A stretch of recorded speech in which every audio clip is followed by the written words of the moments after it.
If I believed, or if Israel believed, that one of the people in your house was a terrorist and decided to destroy your entire house and kill your entire family, would you sit and say, well, maybe there was a terrorist inside, I accept that? Or would you be enraged? Genuine question. I don't think you can take an individual person's response. Well, it's a bunch of individual people in Gaza. They're sure. people, individuals with thoughts and dreams and aspirations which are being annihilated. 15-year-old girls without legs because of cruise missiles. Let's come to they that. are individual people. They're not cattle. Let's come to They're that. people.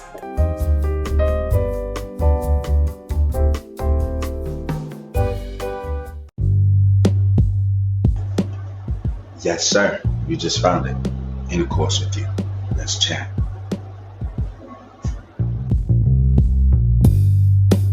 Welcome to the Intercourse Show. I'm your host, Mr. B.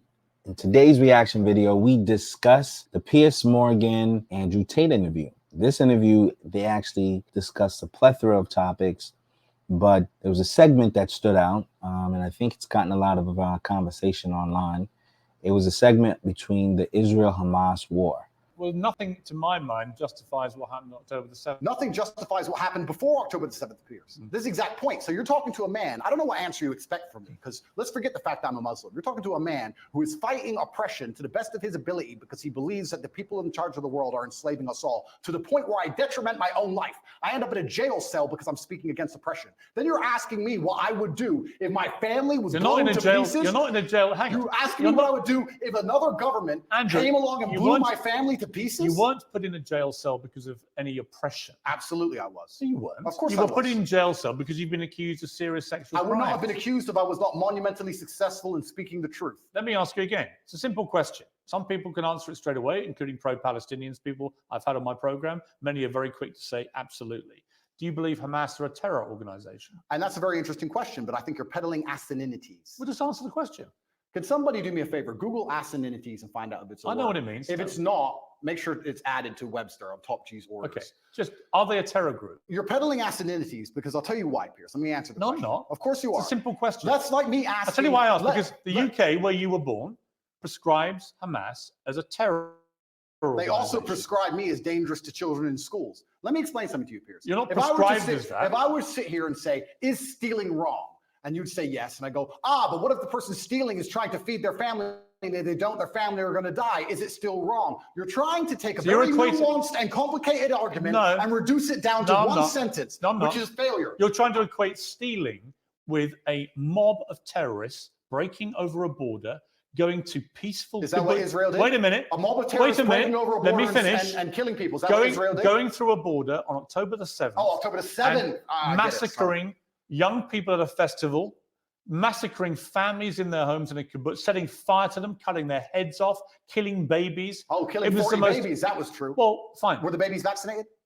Why are you being flippant? I'm not being flippant. The point I am making... I don't find that funny. No, but the point I am making is that the media lies, firstly. Secondly... I can ask you about different things at the same time, right? Sure. So I'm asking you, first of all, specifically, what is your reaction to what happened on October the 7th? Sure. I'll answer the question professionally.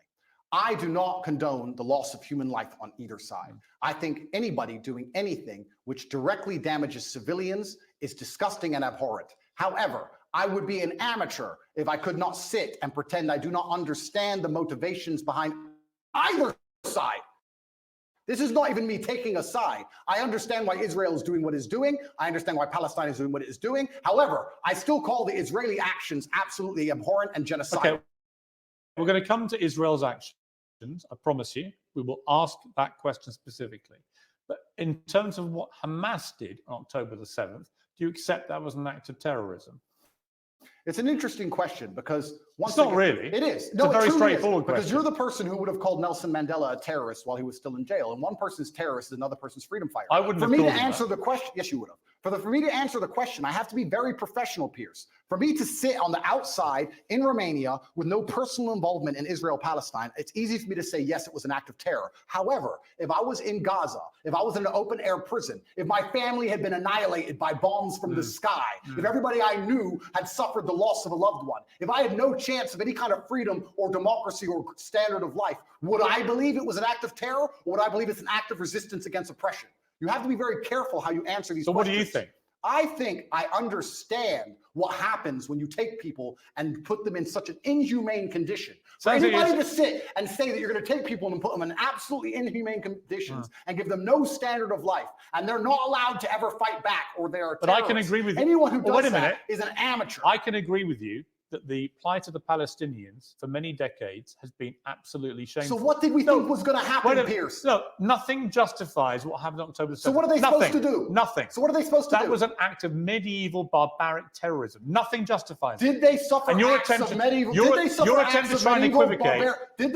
acts of medieval barbaric terrorism before that date? Yes. And it's unfortunately an eye for an eye in this world. Tell me, I'm not condoning. I'm being a professional and answering give to me you one why example. It happened. Give me one example of where Israel, without any provocation, went into a specific question, went into Gaza and massacred 1,500 innocent people, cutting their heads off, taping and boasting about what they'd done back to their families in Israel, kidnapping Holocaust survivors, bringing them, they wouldn't, of course, done that in their case, kidnapping old grandmothers and bringing them back to Israel, kidnapping babies, kidnapping children. When has Israel actually gone in and done something of the scale of October the 7th? There's literally endless examples of that. Give me one. In 2014, they were bombing civilians. You know what, Piers, let me tell you something. I'm not talking about what they would categorize as retaliation for rocket strikes. And there's an arguable point, as there is, for example, I'm vehemently against the expansion of the settlements on the West Bank. I think there are legitimate questions about the proportionality of Israel's response here. Yeah, but in terms of what Hamas perpetrated on October the 7th, there is no instance of Israel doing that to the people of Gaza. And you have to accept that. If you don't accept that, you're either deluded or you're deliberately not wanting to say the obvious, which is that was an act of terrorism, because you're concerned about upsetting people in Palestine. Is that the case? Let me go back to my first point when I said you're peddling asininities. The reason I said that is because to look at a situation, no matter how heinous, and to ignore all of the context and pretend that you do not understand why said situation happened nothing justifies terrorism on that scale. Nothing is asinine. No, it's not. Because it's not about justification. Let me tell you why. Piers, it's not about justification. Let me tell you. It's about understanding the realities of the world. Let me tell you the reality of the world. Hamas came to power in 2005.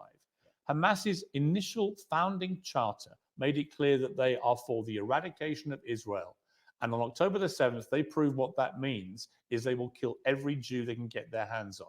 They are an existential threat to people in Israel and to Jewish people. And that is, I'm afraid, the purest personification of a terror group. I also think by doing what they did, as they have done since 2005, they weren't representing innocent Palestinian people in Gaza. Who are suffering now. They knew, yes, but Hamas knew when they did what they did that Israel would respond the way they did and that thousands of innocent Palestinians would get killed. They knew that, and they still did it. So my question for you is, why can't you, which is my position on this, is very straightforward. What Hamas did was an act of terror, an absolutely despicable act of terror, and should be called exactly what it is. And they are now demonstrably a terrorist group. That is why they were rightly prescribed that by the UK and America and other countries. And to try and pretend they're not makes you sound like Jeremy Corbyn. I can't think of a worse insult to throw at you, right? So I don't think me and Corbyn agree on that. But I also think there are legitimate questions to come about the way Israel's responded. We can come to that. But I just want to ask you one more time. Is what Hamas did on October the 7th an act of terrorism? I think, Piers, it is peddling asininities for you to pretend that enslaving you sound people... like Jeremy Corbyn. No, let me answer the question. 15 times he refused to answer the question. Let me answer the question. You're now up I'm to not about, refusing. You're now about 3 or 4. If you lock, are they a terror group or not? If you lock people in an open air prison and steal their land, they're going to retaliate. So they're not a terror group? I think they're going to retaliate. They're not a terror group? One team's terrorists is another team's freedom fighter. Okay, we're now up to about 8. Are they a terror group? And also, another thing I want to make clear to you, Piers. Only Jeremy Corbyn has done this. Done what? Refused to answer the question. I think that what they are doing is seemingly deemed an act of terror by the people that the terror... Don't use weaselly words. They're not weaselly. Of course the Israelis think they're a terror group, and of course the Palestinians think they're freedom fighters. It's stupid that you're asking the question. Most of the civilized world thinks they're a terror group committed an act of terrorism. It's not difficult. What they did was an act of terrorism. And I think that if Israel continues to conduct acts of terrorism on the Palestinian people, they're going to do nothing but strengthen the reaction. That's a different conversation I'm about to have with you about Israel's response. But before I get there, one more time, is Hamas a terror group who committed an act of terrorism? I think that when you lock people in an open air prison, you're going to have to you're not expect going to retaliation. You're not No, gonna because answer. I have to. There's people who are first things I want to say. If you don't mind me saying, I think it's spineless. Sure, I do. that's fine. You sound like Jeremy Corbyn. Well, that is an Did you insult. see my interview with him? No. Right. 15 times last week, I asked him the same question. 15 times he prevaricated and wouldn't answer. Eventually, when someone does that enough times, you know what they really think. Okay. You don't think they're a terror group. Well, let me answer. You don't without think being they're a terror interrupted. group. No, what I think is this. On certain Because I'd be scenarios- really curious what you think an act of terror is if it's not massacring 1,500 innocent people, It's not including Holocaust survivors, Piers. kidnapping babies, decapitating Piers. people, cutting their limbs Piers. off, raping women. Yeah, talk about missing limbs. We're going to talk about that when we talk about what We Israel have are, done. but So when we let's- get there, it'll be in the context of you not admitting that was an act of terror. Well, let me answer the question for the final time. I am a realist. And as a realist, sometimes you do not come to the conclusion of labeling good guys and bad guys. The world is not black and white. Hamas are bad guys. No, the world is not black and white. The world is actually very gray. Anybody who sits and thinks there's clearly Nothing a gray good about guy, there's nothing and gray clearly a about good what guy Hamas and did. clearly a bad guy does not understand how the world works. And as a realist, what you do is you look at scenarios and you understand why they happen, how unfortunate they are, how unfortunate the loss of human life is, how civilians die on both sides, how innocents are dying in a chess game played by the elites on both sides. Both sides, you have innocent people who didn't even vote for the person making the decisions, who are ensuring their death, signing their death warrants. It's unfortunate on both sides. But listen, sir, you would not advocate Russia doing any of the things to Ukraine that Israel is doing to Palestine. You would not sit here. Russia has been doing exactly that. Russia has not done a fraction of the things to Ukraine that Israel has done to Palestine. Russia illegally invaded a sovereign democratic country and has committed a barbaric rampage, trying to seize as much of Ukraine as it can, bombing maternity hospitals, killing innocent women and children. Right? Don't even try and have some kind of this is genuine equivocation of this. I will. A Hamas rocket, a tiny Hamas rocket that can make a pothole in the road, and then they get hit back with cruise missiles. Let me ask you a question. Ukraine sent a drone and it hit the Kremlin. A drone attack. It did nothing. It damaged some shingles. If Russia decided to then respond with a missile attack on a hospital and annihilate 800 people, it has been. Do you think that would be allowed? That's exactly what it has been. Would you advocate for that? Have you seen? Would you support that? Have reaction? you seen the state of Mariupol, which they leveled to the ground? The Ukrainians did level it. The You're correct. No, the Russians. 2014. The Russians leveled Mariupol. And my question to you is, would you advocate those reactions? Let me ask you another question, Piers. This is a genuine question. Let me ask you a question. I want to understand your point of view. It's actually my interview with you. Yeah, but you tried to understand mine. I just want to understand your point of view. If I believed, or if Israel believed, that one of the people in your house was a terrorist and decided to destroy your entire house and kill your entire family, would you sit and say, well, maybe there was a terrorist inside, I accept that? Or would you be enraged? Genuine question. I don't think you can take an individual person's response. Well, it's a bunch of individual people in Gaza. They're sure. individuals with thoughts and dreams and aspirations which are being annihilated. 15-year-old girls without legs because of cruise missiles. Let's come to they that. are individual people. They're not cattle. Let's come to They're that. people. Right, and so were the people in Israel on October the 7th. And that's why it's so heinous, which is my exact point. But not heinous enough to reach your bar of terrorism. It's not about reaching your bar of terrorism. It's understanding why things happen. By not saying it, you've made your position clear, just as Jeremy Corbyn did.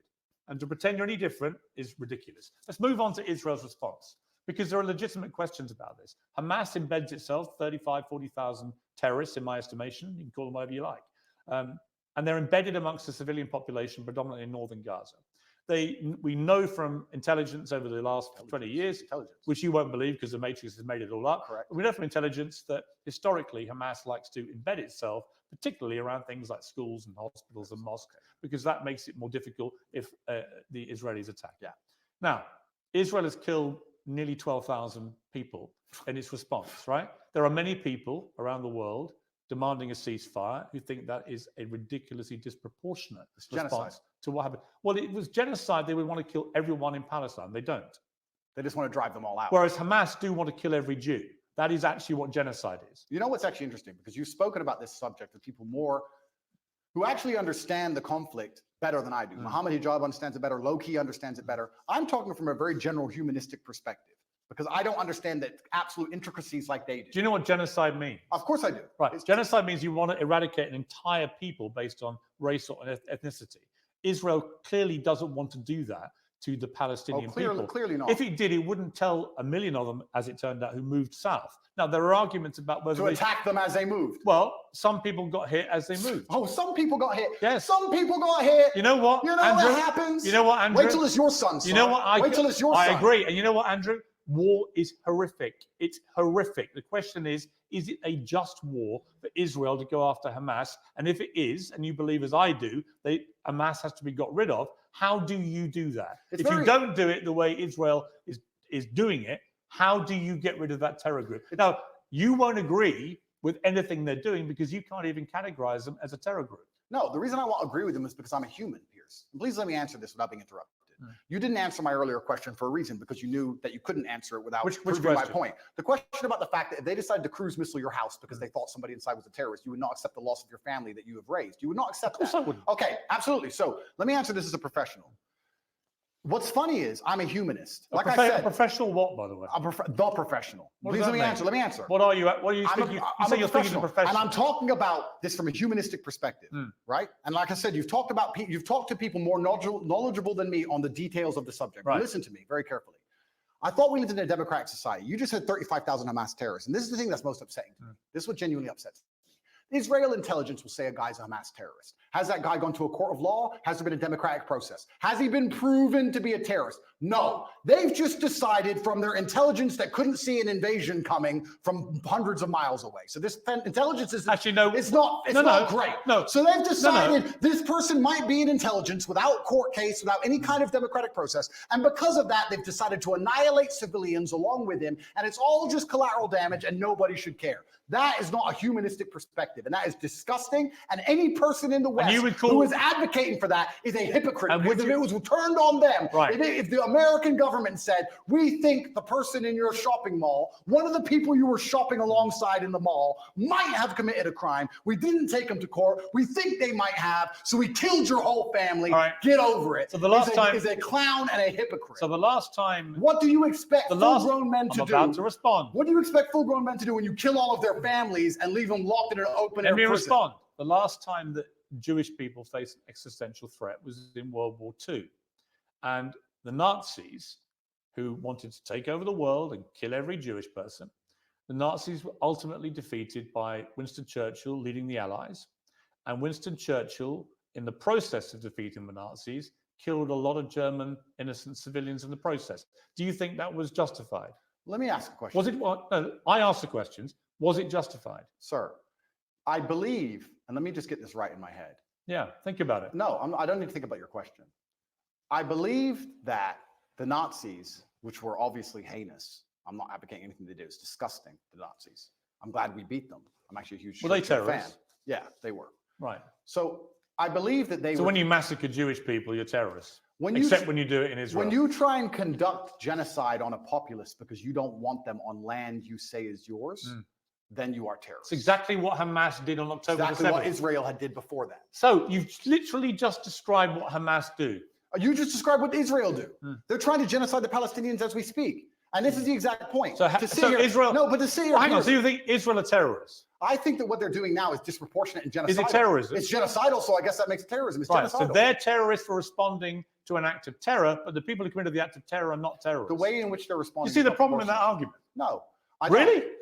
Piers, what they are doing now... Slaughtering 1,500 people in the way they did it is not an act of terror by terrorists, but a response from the people who are on the receiving end, rather like the response of the Allies in World War II to what the Nazis did. That apparently is the only act of terrorism. Didn't you say 12,000 people the Israelis have killed thus far? Yes. I saw a video of a 15-year-old girl with no legs begging to die. Yeah. She was begging to die saying, I have no future because my parents are gone or my legs are gone. It's horrific. I have no future. No, but you say that, right? You talk about numbers and statistics and you say a few people got caught. You don't think of Gazans and you don't think of as Muslims and Palestinians as individual people. Oh, yes, I do. No, you don't. Because I do. If you did, you would not be happy with what's happening. Don't you dare say that about me. Well, okay, then don't put them together in numbers. No, I've spoken for many years about the plight of the Palestinian people. I think it's outrageous that Israel has any control over their ability to function with water, with fuel, with other energy, and so on, and food and so on. That's interesting. So if you were in Gaza as a Gazan male of masculine fighting age, and you believed the things you currently believe, what would you do about it? I'm just asking. You know what? Nothing justifies the terrorism we I saw on never said October you'd be a 7th. terrorist. I'm asking what you did. No. I understand why people in Palestine feel oppressed. I understand why they want freedom. I understand why they want the same rights as the people in Israel. Then here's a perfect. On that we agree. Absolutely, But nothing justifies what happened on October. Well, 7th. here's where we disagree, because as a professional, when we both agree on the point that the people inside of Gaza are being oppressed and that their life is being detrimented and that they have no way of getting out. Yes. We, as a professional, and I do agree with that. I understand pressure cookers explode. You're pretending they shouldn't. You're saying that they should never explode. Nothing bad should ever happen. Saying nothing justifies terrorism. We should just be allowed to subjugate them for No. endless years and nothing happens. No. And I'm a realist to understand that pressure cookers explode. No, you're not. And that's what happens. No, you're not. We need a solution to the problem, or it will continue to happen. You're not a realist, because actually you are not accepting that what they did on October the 7th was an act of terrorism by terrorists. You won't accept that. You think actually they're freedom fighters doing some kind of resistance. And I say that is ridiculous and shameful. That's the difference between us. I understand that pressure cookers explode, Piers. Right. So you think it's perfectly reasonable what happened there? I don't think it's reasonable. I think it's a shame. Natural consequence. I think it's a shame. A shame. That's it. I think it's a shame that we're living in the world now where people are reduced to basically suicide to try and fight for freedom for their families if they have one left, because they all committed suicide. Those men who did that. Well, the Hamas, they didn't have a chance of survival. I think when you that's because they believe that they're marching themselves and going to a better when life. you oppress people to the point where their family's dead and they have nothing to live for. So I think that's a shame. So do you support Islamic fundamentalism? Absolutely not. Do you support an Islamist ideology? Absolutely not. Right. What I support. So why do you support Hamas? I support justice in the universe. You support Hamas? I support justice in the universe. You support Hamas? No. You don't? Well, I don't know the ins and outs of Hamas's creed. I have to be very honest. Well, you know what they did on October the 7th. Do you support them? I understand why that happened, and I'm saying it's a shame. But you won't denounce them. I say it's a shame. Will you condemn them? I can't sit here and condemn the obvious outcome of consequence. Really? How can I condemn? You can't condemn Hamas for what they did. Well, we know what's going to happen, and we need a solution. So you're very quick to condemn Israel's response, but you won't condemn the terror attack which prompted it. No, I'll tell you why. Even though Hamas knew by doing what they were doing, that would be the response. Do you think they knew that? Of course they knew that. You think they knew the Israelis? They did it quite deliberately. You know why? Because they were funded and supported by Iran.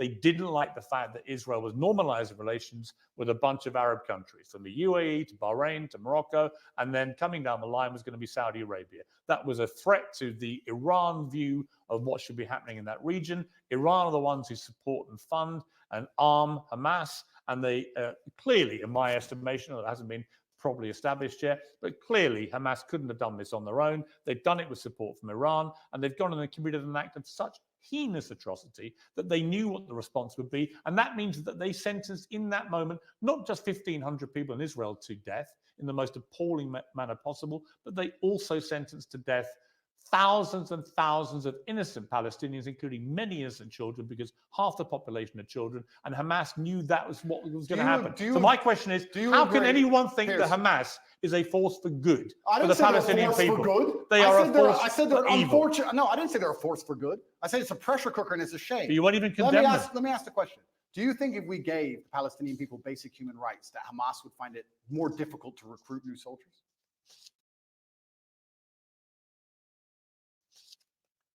I think probably if we treat them like humans, this won't happen. So we agree, and let's move on. I think there's a real danger in the scale of Israel's response that you radicalize a whole new generation of Palestinians. I think that's a real danger. So by the way, I've said that. We can agree on that. So perhaps it was Israel's actions before October 7th that radicalized the soldiers who invaded. So you agree with me. So let's move on. No, I don't. No, nothing justifies what they did. Let me ask you about the reaction that you've had from certain people who I think at one stage you had a good relationship with. Sure. One is Jordan Peterson, and the other one Ben Shapiro. Let's talk about Jordan first. Sure. You've had a bit of a to and fro with him, but what is your view of him? I think Jordan and I actually agree on many issues. I think the enemy of my enemy is my friend. I think we have a lot more in common than we have that we disagree on. We have different views of the world on certain things. I think we approach him from different places. He's far more in his mind, whereas I live in more in a physical realm than he does.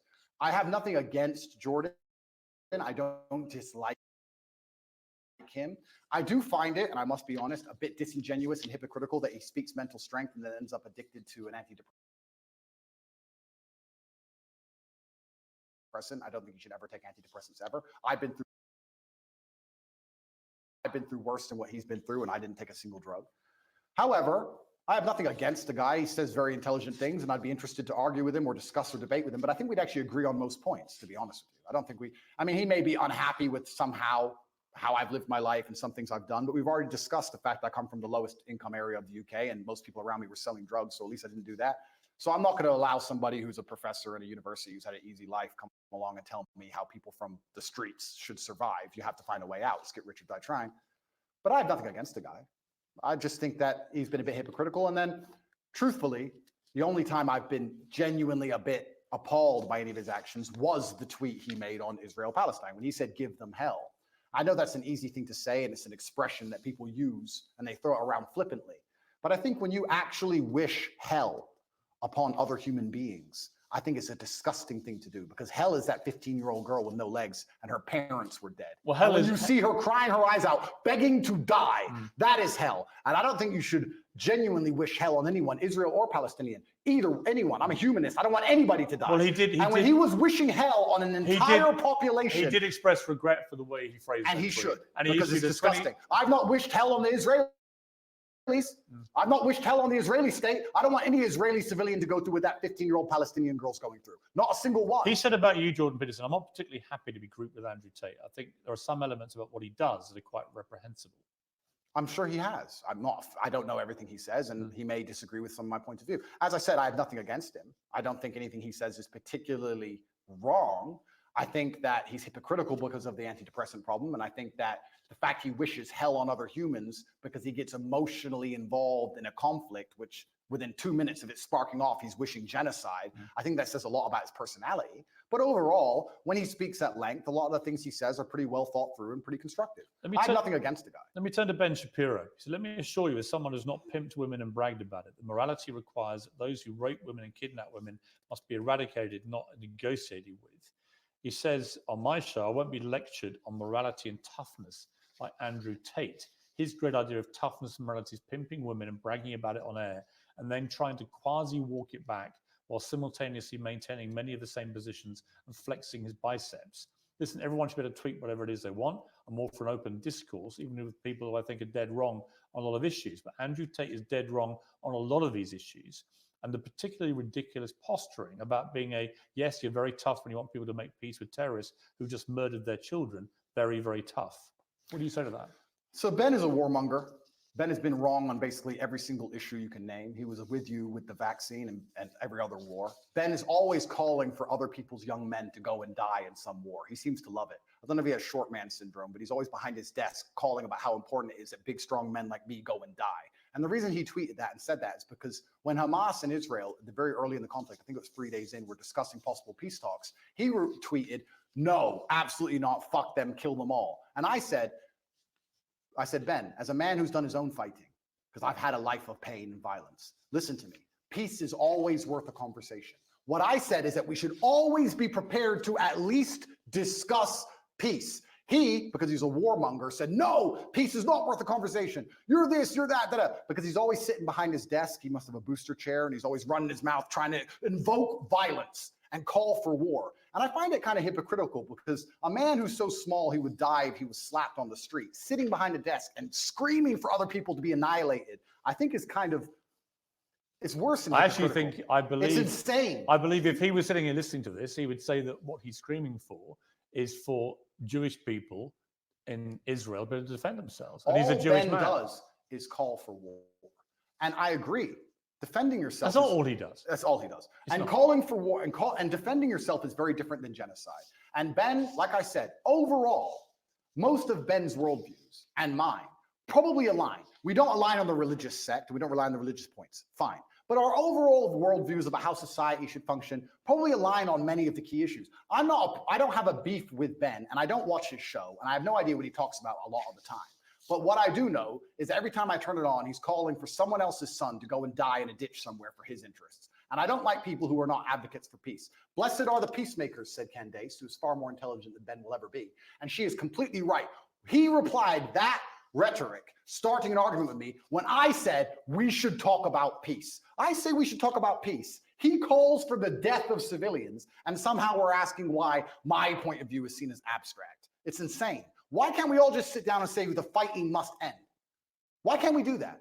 Why can't we sit and say, nobody should be dying. Let's stop using the most advanced military weaponry on the planet to blow the limbs off children. Why can't we say that without being deemed some kind of terrorist sympathizer or anti-Semite? It's insanity. Trump came along and didn't start a single war. He's the only one who didn't. And they're going to come along and a bad guy when a new president comes in. It's just endless war and death and killing. Have you seen a dead body, Piers? Have you seen people lose a fucking limb? It's disgusting. I know what's happening over there. Have you seen that? I don't need to tell you about the parts of my history that I'm not prepared to share, Piers. You've seen people... I said it to Ben. I said people who have done their own fighting and seen their own violence and have seen people bleed out in the street from a stab wound are not going to be so smart and so quick to sit behind a desk and call for the death of innocent people. It's disgusting what's happening. I don't want anyone to die on either side. And when I come along as a peacemaker and say, this is insane, because he's a warmonger, because he has chosen blinkers and sees one side of the argument and refuses to accept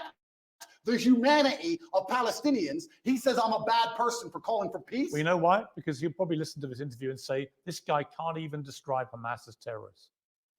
If Ben Shapiro thinks bad of and if you don't think what happened to the people in Israel on October the 7th is an act of terrorism, did I not just say? Then you are. I want all people. Then to you stop are just. dying. You are just as partisan to one side as you believe Ben Shapiro Did is I to the not other. just say I want all people to start dying? Stop dying. Piers, don't interrupt this. It's 2 sentences. I want all people to stop dying. However, I understand what is going to happen when you create a pressure cooker. That is my answer, and it's extremely professional. I don't want anyone to die, and because I don't want anyone to die, because I'm a peacemaker, because I'm a humanist, I understand you cannot lock people in an open-air prison for an undetermined period of time without provoking terrorism. So out of interest, what would you have done if you'd been Israel after October the 7th? That's a really interesting question, and I think there's people who are more qualified than me to answer. Given that Hamas last week said, we're going to try and do the same thing again and again and again, what would you do to defend the people of Israel? Good question. They have the Iron Dome, which is largely effective. I think that their border security is usually effective. It's very interesting that it wasn't on. So you would say they would do nothing other than tighten up security? I think if I was truthfully, I'll answer the question. If I was truthfully in charge of Israel, I would have found out how our border was penetrated. I would have made sure that was impossible to do. I would have had large conversations and discourse during that period, which would probably take weeks to ensure that my border was impenetrable because we were at no genuine threat of a repeat attack.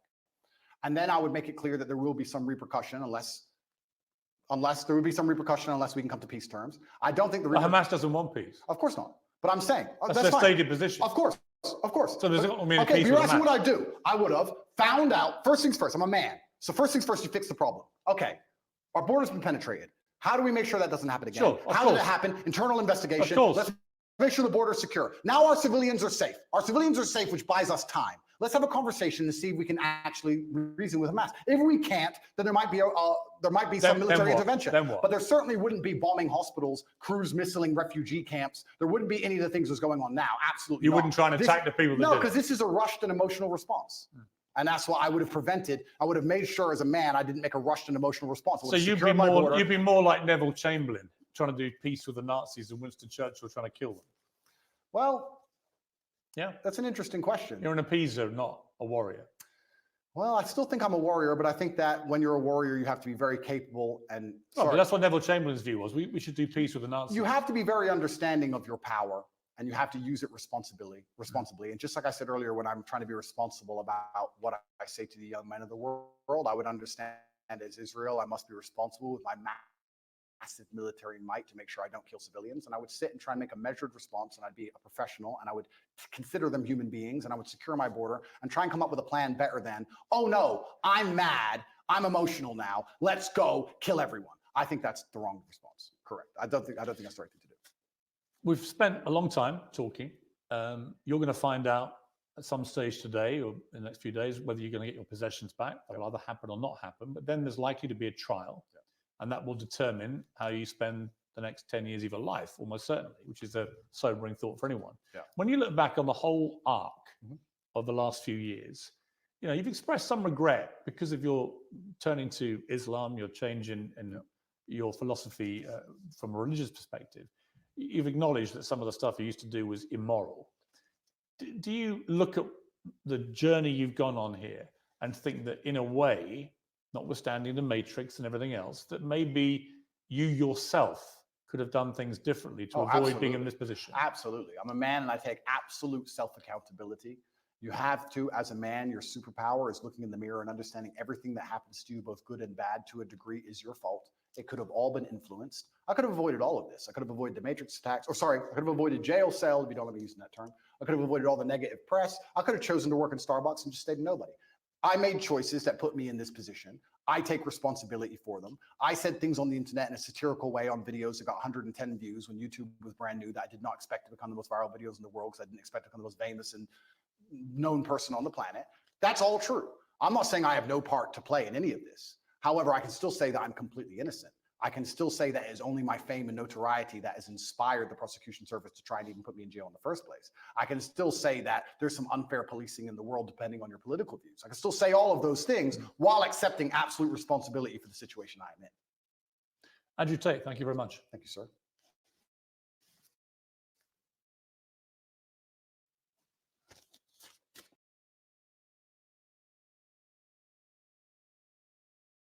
And Piers Morgan discussing the Israel-Hamas war. I think in the video, Andrew Tate made a lot of fair and valid points. I think in analyzing a situation as complex as Israel and Hamas, a situation that's had a lot of historical pretexts, you have to contextualize the issue. You have to understand that it's not an easy issue, but there are the point of view that the people who are Palestinian has viewed themselves as living under an occupation.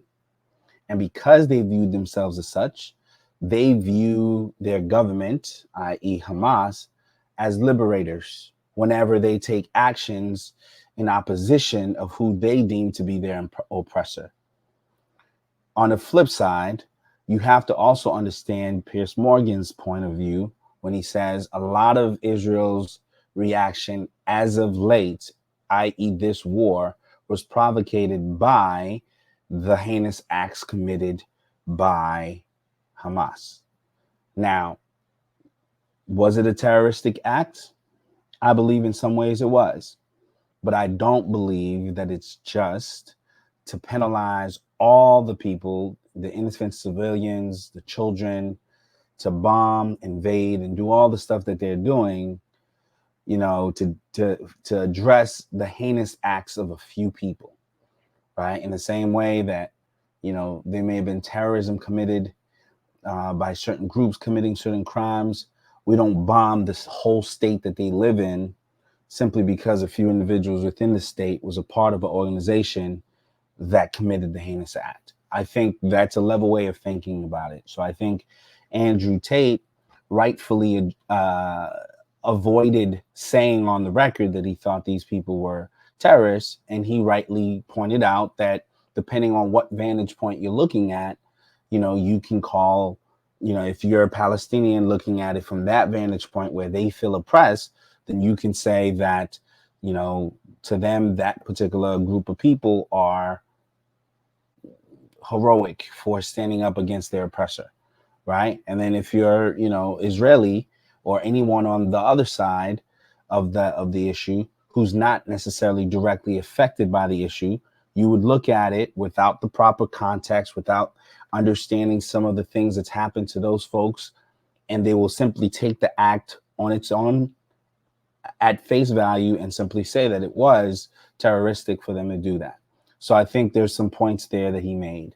I think on a number of other issues, I do think that Piers in some ways is not an unbiased, you know, central party, although I do credit him for the fact that he does at the very least give a platform for people on the other side to voice their opinion. But I do believe that he acts almost as an agent to get them to, you know, agree that, you know, Hamas is a terrorist organization, to agree that, you know, they're in the wrong, even though he'll try to make the point that he at times, you know, has called, you know, Israel's acts against Palestine as heinous, cutting off their water, you know, their food supplies, taking their property, just doing the things that they've done, which is documented. He has called it unjust in some instances, but I don't think he's fully ready to sort of condemn them for the way they've treated the Palestinian people. But there are, some people who view it as a two-state solution. And depending on what side you stand on the fence, some people don't see it as such. Some people think, Israel has every right to take over that land because it's rightfully theirs. And I think there's some people in that government that, that wants to pursue that particular goal. And on the flip side, there's some people that think that the Palestinian people should have a right to reside on the land as well. And so we're seeing all that stuff play out in the United Nations with certain resolutions getting passed, with certain countries pulling their embassies out of Israel.